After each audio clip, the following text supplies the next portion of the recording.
A woman came in for direction, and she said, "Father, you gave me spiritual exercises 8 years ago. And then I found my vocation to Regnum Christi."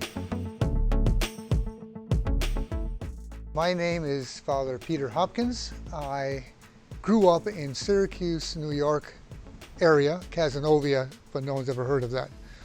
I had an awesome experience as a priest in Regnum Christi. I've been giving spiritual exercises for many years, worked in a retreat center, and one set of spiritual exercises I was giving, a woman came in for direction, and she said, "Father, you gave me spiritual exercises 8 years ago. And then I found my vocation to Regnum Christi." When I was growing up, my dad died when I was only 6 years old, and my mother was very mad at God. She left the church. My sister got into drugs and was thrown in jail. My brother became a Mormon, left the church. My whole family was in disarray, and I found Christ in the movement, and the apostolic urge was to go and evangelize my family. So I started with my mom, and I brought her to spiritual exercises, and she came back to the church. Then she and I said, we got to bring back your brother and your sister.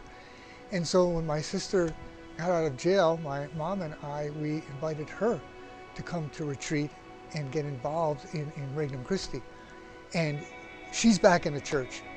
And then we went, and all of us said, we got to get our brother and his wife.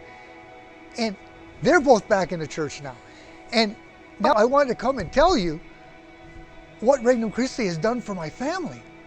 And I thought to myself, as a priest, you don't see all the fruits of your labors. You're sowing seeds here and there, and God is working. You just try to be faithful to the charism. And at times, He lets you see an inkling of some of the awesome work that God is doing in and through you. And that's Regnum Christi, that we allow God to work in and through us. We set people on fire to go out and bring Christ to those that are in need. So that's Regnum Christi for me is awesome.